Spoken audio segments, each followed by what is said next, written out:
It was Christmas Eve, the smell of pine and roasting turkey filling the house, laughter echoing from the living room. I thought it was going to be a normal, happy holiday. I was wrong. I remember the moment she handed me the envelope. My wife. Her smile was too wide, too calm, like she'd been rehearsing this for weeks.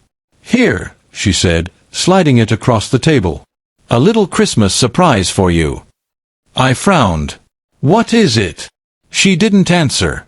She just watched me, those calm eyes that had once been warm now cold, almost cruel. I tore the envelope open and pulled out the papers. My heart stopped. A DNA test.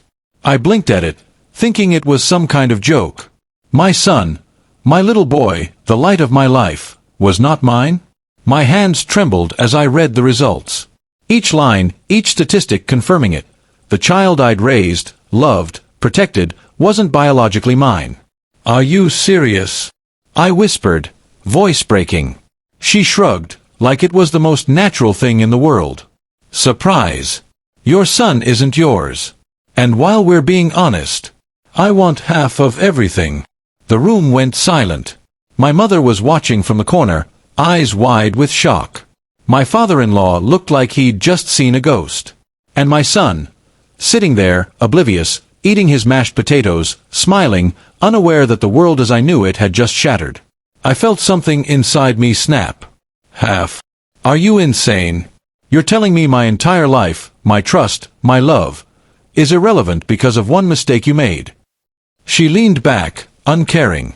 "I deserve this. You're not the father. I can do what I want." I could feel my blood boil. Every lesson my dad taught me about patience, fairness, integrity, they all screamed in my head, "Don't let anger rule you." But it was impossible. She had just stolen my son in a way no money could fix.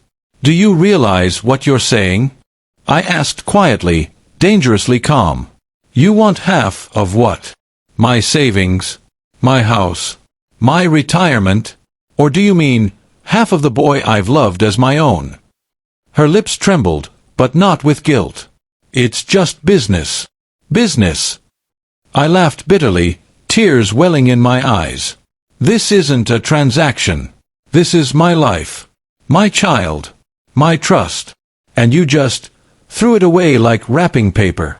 She looked down at the table, fiddling with her napkin. That was her moment of weakness, and I saw it. I took a deep breath. I had to think clearly.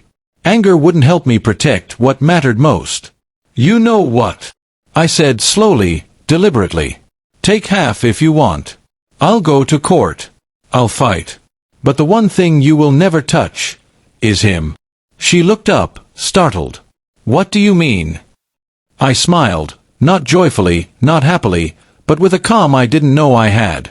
"You can take money, property, whatever. But you can't take his laughter.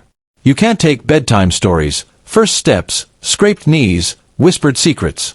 That's mine. He'll always know who his father is, and no paper will ever change that."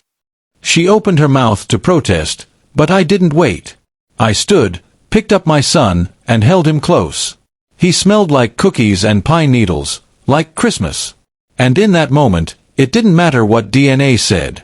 He was my son in every sense that mattered. That Christmas, everything changed.